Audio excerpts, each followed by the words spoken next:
and that keeps me safe. That's the comforting part, and it's worked for me since I've been maybe. I wrote my first song after my big heartbreak when I was about 13 years old. So it's been nearly 20 years I've been writing that stuff. So yeah, I wouldn't exist without that little piece of wood there, which is incredibly interesting in a way. Well, I guess to a certain extent, it's also, everybody is an artist in a way, and everybody's got their story. Everybody is a living, breathing, piece of art. Everybody's got great stories. Everybody, and it is the way of the world to a certain extent. You have to be, if you decide to have kids or whatever, you have to make sacrifices. You can't do. Life's about compromises at the end of the day. But as little you can. Compromise the better. That's Charles Baudelaire. That's Charles Bukowski. That's a Finnish writer called Timo. But his stuff has never been translated. But he's a guy who used to live in the middle of the woods in Lapland in Finland, and he lived only 29 years. He looked like 60 when he died. I don't know. There's stories about him being a crazy alcoholic, just downing bottles and bottles of vodka and just writing in a manic frenzy. But he also had a family, and I heard that he was a great father, and he was a visual artist as well, and he wrote about, the life in little tiny towns and villages in Finland. They're very extremely sexual and very depressing, but he, very, very few writers write down their thoughts as they really are. Yeah. You can tell when you read somebody, and you can actually tell that it's not, he hasn't been editing himself to be more appreciated in literary circles in a way. I'm not saying that it's dumbed down. I'm saying that, you can instantly see the flow, but that is a flow, but the brush strokes get heavier by the end of a sentence, or they don't, or lighter. And that's how he wrote. And he's just one of my idols in a way of being, being a father, good father, and a supporter of the family, and then still living a very passionate life and being able to get so much out of himself that makes life worth living for.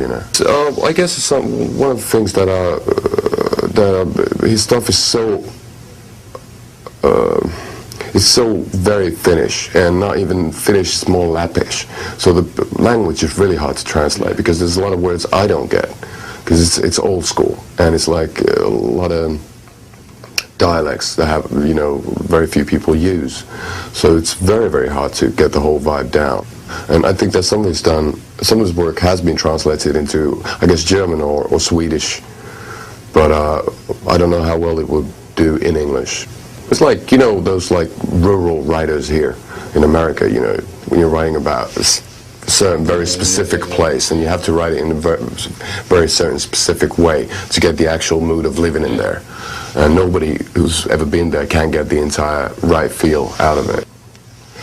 Well, I spent a couple of weeks actually in Lapland to write Venus Dune. So I rented a cabin in the middle of the woods, and just went there and ended up hooking up with all the local reindeer herders and listening to their stories and taking helicopter rides over the mountains, and wrote a few songs. I actually wrote the basic ideas for Sleepwalking Past Hope back in Lapland, and for Cyanide Sun as well. And I can hear the Lappish influence in those two tracks on Venus Dune, because for me they sound, what the right word for it would be, they sound really widescreen, like really cinematic, and really, there's like a big landscape behind the music. It's a very wide angle, and I'm really proud of those things. I can really hear the sound of the north.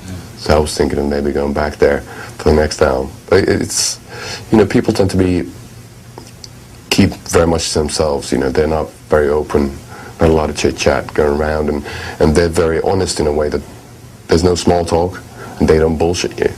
So let's say if I walk into a bar, a guy can walk up to me and say, "Are you a good guy?"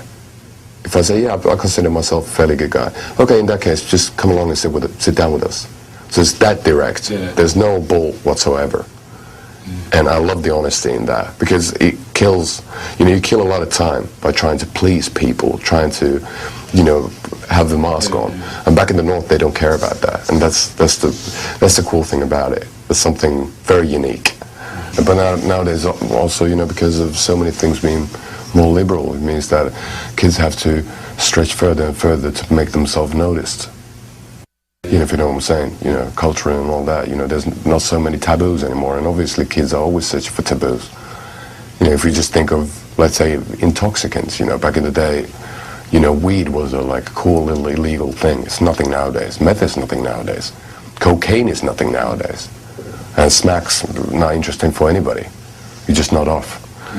So they're searching for something. They're searching for, what would they call, like Georges Bataille, like transgressional literature, something that rips the reality around you apart, and you can restructure it, through the way you clothe yourself, through the way you live your life and all that. Everybody, the search for individuality is becoming more obsessive at all times. People want to be so different.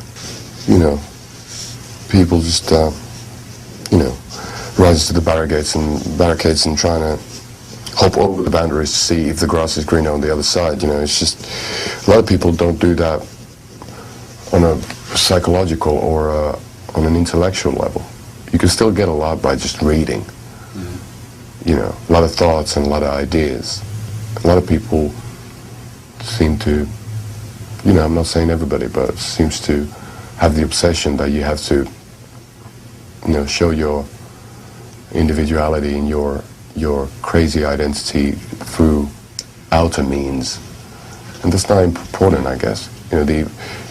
Just rather, shut up and say one really good sentence once every 10 years and you'll be a god. To a lot of people, not saying that you should do that, but it's just, there's various ways of doing that. But, that is kind of crazy, and that's why I'm, obviously, especially in America, if you're just watching telly, what's on there? It's getting ridiculous. All the reality shows and everything. Nothing's taboo anymore.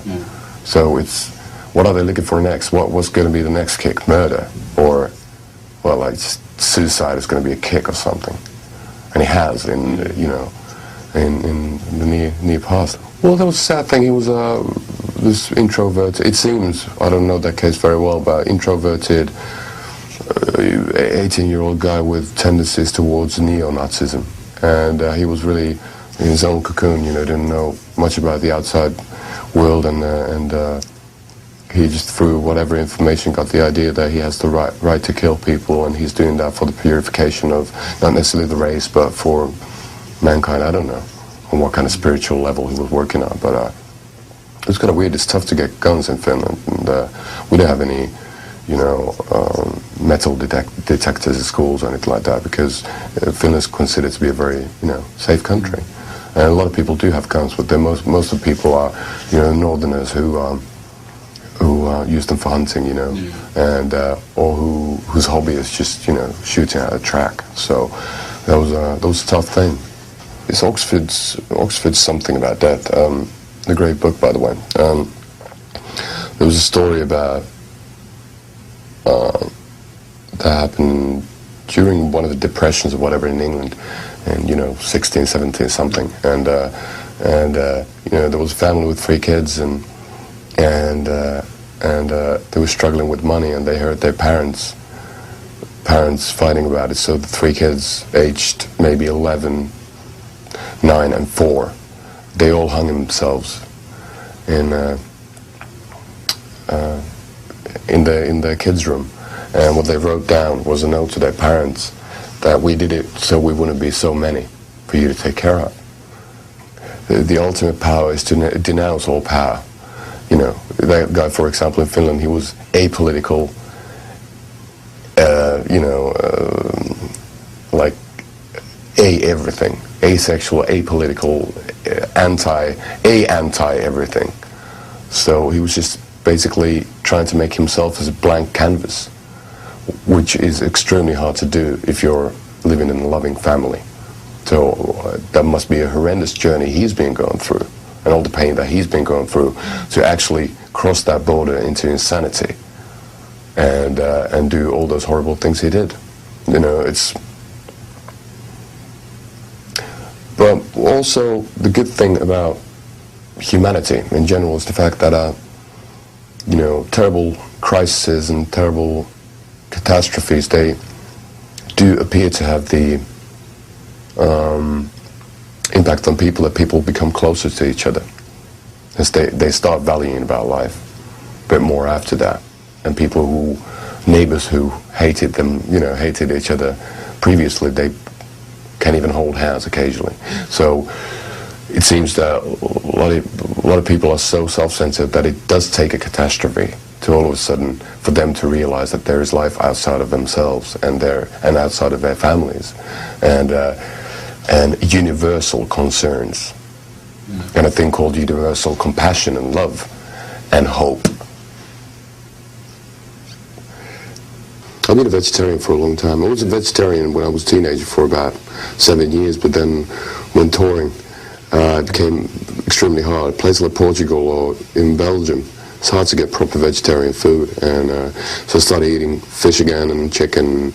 Then I made a deal with my dear friend Lee Dorian from a band called Cathedral. Became a good friend, you know, a couple of years back. He's really adamant vegetarian, and I just gave him like a birthday present. I said, yeah, okay, I'm going to be a vegetarian from now on. This has been the last year and a half.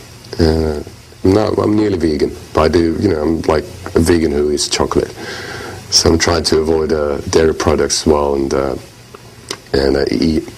Well, I'm nearly fruitarian as well, so I try to skip all the rice and bread and everything. But it's just I'm trying to find the right diet for myself to stay healthy on tour. You know, it's very hard to, you know, when you're traveling a lot, it's very hard to live on pizza for months and months on end. You know, it's just, it doesn't work. So Lindale, he does fish, but no chicken, no red meat. Gas is an omnivore. He eats everything. So, he does a few asanas every now and then, but it's just it's basically a matter of also just to be able to sing, because you know when you play gigs, you have to breathe through the tummy, and you know if you eat meat, you know digestion is so very slow that it's very, you know, you can't use all your capacity as a singer. So it's good to eat just a lot of greens, and that's what I do. It's not, you know, I'm still wearing leather stuff, and I'm not, you know, not really politically involved in that. You know, it's just, let's say it makes things simpler, and it makes me feel better, so that's why I do it. But I've never done any, you know, illegal driving or whatever, so I don't drive. I use taxis. I just hail a cab. And I'm not very environmental when it comes to that. I don't, you know, you can do basically anything if you start thinking about it. If you start thinking about all the stuff, you know, humanity is doing to the environment. It must be very hard for kids to learn who to trust and who not. But, you know, with all the information over in the internet, and then just if you flick through different news channels, everybody's got a different take on the same story. It's like, who do you believe? And then all the urban legends floating about, all that stuff, you know. It wasn't like that back in the day. What is the dark side? Well, because, you know, let's say that if we grew up, let's say if we go to school and we learn about our history, let's say most of the most amazing art, visual art, has been done by very religious people. And most of that art is really, really dark. If you think about Dante, for example, or John Milton, or a lot of those people, you know, they had a really strong relationship with God, and a very Christian God. And still they poured out all the Gothic imagery that all the anti-God people use nowadays, more or less. You know, I think it's just imagery, you know, anyway. You know, it's just word association, word games, you know. The word God means so different things to different people that it's nice to play around with them.